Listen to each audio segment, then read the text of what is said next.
Hello friends, வணக்கம். இன்றைக்கு PG AYUSH counselling, அதாவது நீங்கள் எம்டி அது யூஜி பிஎஸ்எம்எஸ் டிகிரி முடிச்சு போஸ்ட் கிராஜுவேட் படிப்பீங்க இல்லையா?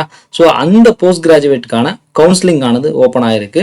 ஸோ நிறைய இன்னைக்கு ஜஸ்ட் என்னோட இதில் வந்து கால் பண்ணிட்டு ஜஸ்ட் இன்ஃபர்மேஷன் கொடுத்துருந்தாங்க. Sir, if you are don't mind please PG counselling ரிலேட்டடான, ஏன்னா இப்போ புதுசாக ஆன்லைன் வந்திருக்கு. ஸோ போன முறை நாங்கள் வந்து அப்ளை ஒரு சிலவங்க பண்ணியிருந்தோம், பட் ஒரு சிலவங்களுக்கு எங்களுக்கு ஐடியாவே இல்லை. நாங்கள் ஃப்ரெஷ்ஷாக முடிச்சிருக்கோம், பட் ப்ளீஸ் கிவ் சம் ஐடியான்ற மாதிரி கேட்டிருந்தாங்க. ஒன்றும் இல்லைங்க, பிஜி கவுன்சிலிங், அதாவது ஏஐசிசிசி வெப்சைட் போய்க்குங்க. வெப்சைட் போனோன்னா மேலே பார்த்தீங்கன்னா பிஜி கவுன்சிலிங் அப்படின்னு ஒன்று இருக்கும். அந்த பிஜி கவுன்சிலிங்கில் நம்ம ரெகுலராக வாட்ச் பண்ண வேண்டியது இந்த கரண்ட் ஈவெண்ட்ஸ் அப்படின்றத வாட்ச் பண்ணிகிட்டே இருக்கணும். அண்ட் இந்த நியூஸ் அண்ட் ஈவெண்ட்ஸையும் டெய்லியும் வாட்ச் பண்ணிகிட்டே இருக்கணும். இவ்வளோதான் விஷயம். இப்போ என்ன ஆக்டிவிட்டி நடந்துட்டு இருக்கு அப்படின்றத தெரிஞ்சுக்க கேண்டிடேட் ஆக்டிவிட்டி போர்டு அப்படின்னு ஒன்று இருக்கும். இதை பார்த்துட்டே இருக்கணுங்க. ஸோ இந்த பிஜி கவுன்சிலிங்கில் போகிறப்போ கவுன்சிலிங் ஷெடியூல் என்ன அப்படின்னு தெரிஞ்சுக்கணுன்னா இதுக்குள்ளே போகணும். பார்ட்டிசிபேட்டிங் இன்ஸ்டிடியூட்ஸ், என்னென்ன மாதிரியான இன்ஸ்டியூட்ஸ் இருக்குது. இப்போ நீங்கள் வந்து என்ன மாதிரியான இன்ஸ்டியூட்டில் ஜாயின் பண்ண போகிறீங்க, ஸ்டேட் கவர்மெண்ட்டா அல்லது வந்து பார்த்தீங்கன்னா நேஷனல் இன்ஸ்டியூட் ஆஃப் என்ன இன்ஸ்டியூட் போக போகிறீங்களோ அதுக்கான இன்ஃபர்மேஷன்ஸ் அதில் கொடுத்துருப்பாங்க. இன்ஃபர்மேஷன் புல்லட்டின் அப்படின்றது இந்த கவுன்சிலிங்கோட ஃபுல் ப்ரொசீஜர்ஸ் எப்படி இருக்கும் அப்படின்ற புல்லட்டினை பற்றி சொல்லியிருக்கோங்க.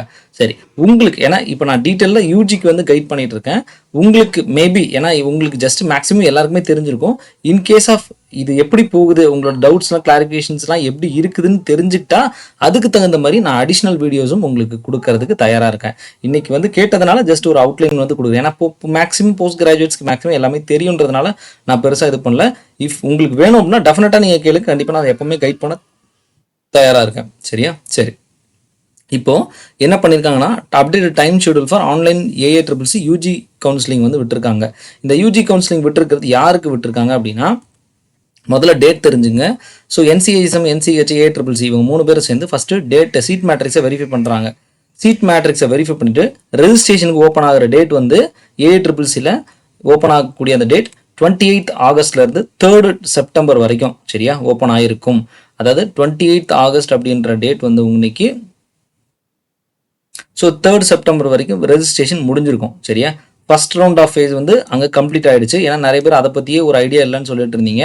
அப்புறம் ரெஜிஸ்ட்ரேஷன் பண்ணின பிறகு சாய்ஸ் ஃபில்லிங்கும் இந்த டைம்லேயே பண்ணியிருப்பீங்க. And processing of allotment seats அப்படின்றதும் 4th உங்களுக்கு அலாட் ஆகிருக்கும்.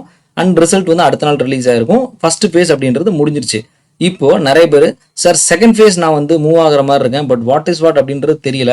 இன்னைக்கு வந்து ரிப்போர்ட்டட் அலாட்டட் இன்ஸ்டியூட்ஸ்க்கு வந்து இது பண்ணிட்டோம், பட் ஒரு சிலவங்களுக்கு எங்களுக்கு எதுவுமே வரல, அடுத்த ஸ்டேஜ் எப்படி மூவ் ஆகுதுன்னு தெரியாம நிறைய பேர் இருக்கீங்க இல்லையா? ஸோ அவங்களுக்கான அப்டேட். முதல்ல இந்த கவுன்சிலிங் அப்படின்றது எதுக்கு நடக்குது அப்படின்னா, முதல்ல 50% ஆஃப் ஸ்டேட்ல இருக்கக்கூடிய ஸ்டேட் கவர்மெண்ட்ல இருக்கக்கூடிய 50% ஆல் இண்டியா கோட்டாக்கான சீட்ஸும் கம்ப்ளீட்லி நேஷனல் இன்ஸ்டியூட் ஆஃப் சித்தால இருக்கக்கூடிய எம்டி சீட்ஸ் அத்துணையும் இந்த கவுன்சிலிங் மூலியமாக தான் ஃபில் பண்ணப்படுது.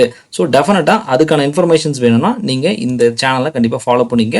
பேஸ்ட் ஆன் த கமெண்ட்ஸ் கண்டிப்பாக நான் வந்து உங்களுக்கு அடுத்தடுத்த ஸ்டேஜ் வந்து டவுட்ஸ் அண்ட் கிளாரிஃபிகேஷன்ஸை வந்து மூவ் பண்ணுறதுக்கு தயாராக இருக்கேன். ஸோ இதில் நீங்கள் வந்து இப்போ எக்ஸாம்பிள் இப்போ ரவுண்ட் டூக்கு இப்போ நீங்கள் ஃபஸ்ட்டு கிடைச்சவங்க ரவுண்ட் 1ல் அலாட் கிடச்சிட்டிங்கன்னா நீங்கள் போயிட்டு இன்ஸ்டியூட்டில் அலாட் ஆகிக்கிற மாதிரி போயிடணும். இன்கேஸ் சார் எனக்கு அலாட் ஆகலை சார், பட் நான் வந்து ஸ்டேட்டில் போய்க்கிறேன், எனக்கு வந்து ஸ்டேட்டு இதுக்கு மேலே நான் இதில் கண்டினியூ பண்ண விரும்பல, 20,000 கட்ட சொல்கிறான். எஸ், இதனோட ஃபீஸ் அப்படின்றது 20,000 தாங்க. ஸோ 20,000 அப்படின்றது அவன் வந்து 2 விதமாக பிரிக்கிறான். எப்படி பிரிக்கிறான் அப்படின்னா, கேட்டகரி வைஸ் பிரிச்சிடறான். ரீஃபண்டபிள் ஃபீ, நான் ரீஃபண்டபிள் ஃபீ அப்படின்ட்டு. சரியா? அந்த ரீஃபண்டபிள் ஃபீ அப்படின்றது உங்களுக்கு திருப்பி தரப்படும், நான் ரீஃபண்டபிள் ஃபீ அப்படின்றது திருப்பி தர மாட்டாது. நீங்கள் ஆல் இண்டியா கோட்டாவில் கவர்மெண்ட் காலேஜ் எடுக்கிறீங்க அப்படின்னா, ஏன்னா நம்மகிட்ட கவர்மெண்ட் காலேஜ் மட்டும்தான் இருக்குது சித்தால. ஸோ அதில் எந்த கேட்டகரி ஓபிசி, பிசி, யூஆர் எதாக இருந்தாலும் நீங்கள் 2,000 rupees அந்த நான் ரீஃபண்டபிள் ஃபீயை பே பண்ணுற மாதிரி இருக்கும். சரி, இதே வந்து பார்த்தீங்கன்னா சென்ட்ரல் யூனிவர்சிட்டி கூடவே வந்து நேஷனல் இன்ஸ்டியூட்டுக்கும் இதே நேஷனல் இன்ஸ்டியூட் ஆஃப் சித்தால் அப்ளை பண்ணுறீங்கன்னா யூஆர், இடபிள்யூஎஸ், ஓபிசி, என்சிஎல்ல வரீங்கன்னா 2,000 rupees தான் பே பண்ணணும்.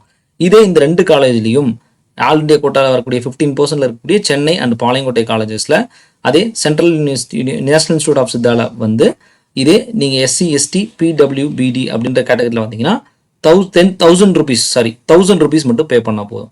இதுக்கு அடுத்தது ரீஃபண்டபிள் செக்யூரிட்டி மணி அப்படின்னு சொல்லக்கூடிய 20,000 அப்படின்றது சித்தா பொறுத்தவரை கவர்மெண்ட் காலேஜாக இருந்தாலும் சரி, சென்ட்ரல் நேஷனல் இன்ஸ்டியூட் ஆஃப் சித்தாவாக இருந்தாலும் சரி, ரெண்டுமே 20,000 காமன். அப்போ நீங்கள் பேமெண்ட் அமௌண்ட் உங்களுக்கு எவ்வளோ வரும் அப்படின்னா, நீங்கள் ஜென்ரல் ஓபிசி, யூஆர் அதில் வரீங்கன்னா 20,000 ப்ளஸ் இந்த 2,000 வரும்.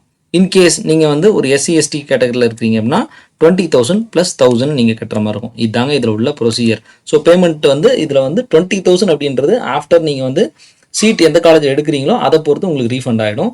இன்கேஸ் ஒரு சில கண்டிஷன்ஸில் ரீஃபண்ட் ஃபோர்ஃபீட் அப்படின்னு சொல்லிட்டு ஒரு சில ப்ரொசீஜர்லாம் இருக்குது. கண்டிப்பாக அது உங்களுக்கு தெரிஞ்சிருக்கும்.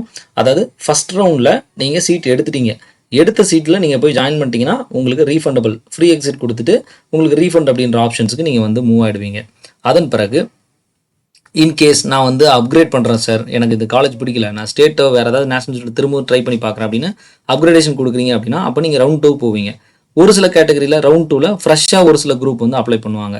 ஸோ ஃப்ரெஷ்ஷாக நான் வந்து ரவுண்ட் 2 தான் பார்ட்டிசிபேட் பண்ண போகிறேன் சார், எனக்கு ரவுண்ட் 1 எனக்கு நடந்ததே தெரியாது, ரவுண்ட் 2 வந்து பார்ட்டிசிபேட் பண்ணிக்கிறேன், கவுன்சிலிங் நேஷனல் ஸ்டேட்டஸ் தான் ட்ரை பண்ணுறேன். அந்த ரவுண்ட் 2ல் நீங்கள் அப்ளை பண்ணும்போது ஃப்ரெஷ் சாய்ஸும் புதுசாக பண்ணிக்கலாம்.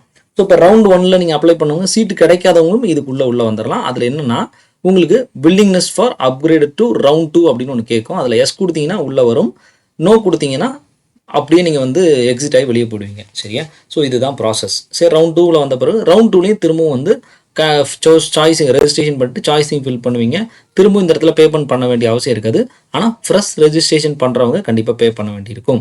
ஸோ அப்போ நீங்கள் பே பண்ணி முடித்த பிறகு சாய்ஸிங்லாம் பண்ணிடுவீங்க. அதன் பிறகு சீட் அலாட் ஆகிடுச்சு அப்படின்னா ரவுண்ட் 2ல் இருக்கக்கூடிய காலேஜில் கண்டிப்பாக நீங்கள் போய் சேர்ந்து தான் ஆகணும். அதே ரவுண்ட் 2ல் யாருக்கெல்லாம் சீட் அலாட் ஆகலையோ அவங்கெல்லாம் upgrade to next willingness to participate in round 3 அப்படின்றது கேட்கும். அடுத்து அந்த டேட்லாம் முடிஞ்ச பிறகு, அலாட்மெண்ட் டேட்லாம் முடிஞ்ச பிறகு அதில் நோ கொடுத்தீங்கன்னா ஆட்டோமேட்டிக்காக நீங்கள் வந்து அந்த இதுலேருந்து எக்ஸிட் ஆகிடுவீங்க. ஸோ ரவுண்ட் 3ல் போகிறவங்க கண்டிப்பாக ரவுண்ட் 3ல் என்ன கிடைக்குதோ அப்படின்ற ஆப்ஷன்ஸை எடுத்து தான் ஆகணும். ரவுண்ட் 3ல் நீங்கள் வந்து கட்டாயம் சீட் எடுத்து தான் ஆகணும். அதில் எந்த காலேஜ் கிடைச்சாலும் சரி, அதில் ஃப்ரீ எக்ஸிட் அப்படின்ற ஆப்ஷன்ஸே கிடையவே கிடையாது. இன்கேஸ் அதில் வந்து நீங்கள் அதில் கிடைச்ச சீட்டையும் வேண்டான்னு வித்ட்ரா பண்ணிட்டீங்கன்னா நீங்கள் ஸ்டேட்டு அல்லது சென்ட்ரல் நீங்கள் எந்த கவுன்சிலிங்லையும் அட்டன் பண்ணுறதுக்கான அந்த எலிஜிபிலிட்டியை வந்து இழந்துருவீங்க. ஸோ அதுதான் இதில் உள்ள ஒரு முக்கியமான ஒரு விஷயமா நீங்கள் வந்து புரிந்து கொள்ள வேண்டும் அப்படின்றத இந்த சமயத்தில் நான் வந்து ஷேர் பண்ண உங்களுக்கு தயாராக இருக்கேன். ஸோ இவ்வளோ தாங்க இதில் உள்ள விஷயம். மேக்ஸிமம் நீங்கள் உள்ளே இருக்கிறதுனால மேக்ஸிமம் இது எல்லாமே உங்களுக்கு தெரிஞ்சிருக்கும். ஸோ சின்னதாக ஒரு ஐடியாக்காக எந்த வெப்சைட்டு என்னது என்ன மாதிரியான விஷயங்கள் அப்படின்றத மட்டும் ஷேர் பண்ணியிருக்கேன். ஸோ நிறைய பேருக்கு வெப்சைட்ஸ் தெரியாமல் இருந்துச்சு, அந்த வெப்சைட்கான ஒரு ஐடியாக்காக பண்ணியிருக்கேன். ஸோ மேபி இது உங்களுக்கு புரிஞ்சிருக்கும்னு நினைக்கிறேன். ஸோ வேறு ஏதானும் சந்தேகம் வேணும் அப்படின்னா பிஜி போஸ்ட் கிராஜுவேட் டாக்டர்ஸ் எம்டிஎம் நம்ம சித்தாவில் படிக்கிறவங்க யாராவது ஹெல்ப் வேணும் அப்படின்னா டெஃபினட்டாக you can approach me in this comment. கண்டிப்பாக அந்த கமெண்ட் பேஸ் பண்ணி நான் உங்களுக்கு வந்து அப்டேட் கொடுக்குறேன். ஏன்னா எல்லாருக்குமே தெரிஞ்சுக்கும் அப்படின்றப்ப நான் திரும்ப அதை என்னோட டைமை வேஸ்ட் பண்ண வேண்டாம்னு நினைக்கிறேன். மேபி என்னோட ஃபோக்கஸ் எல்லாமே யூஜியை ஃபோக்கஸ் பண்ணியே இருக்கிறதுனால உங்களோட விருப்பமே இருந்தால் டெஃபினட்டாக ப்ரொசீட் பண்ணலாம். Thank you very much.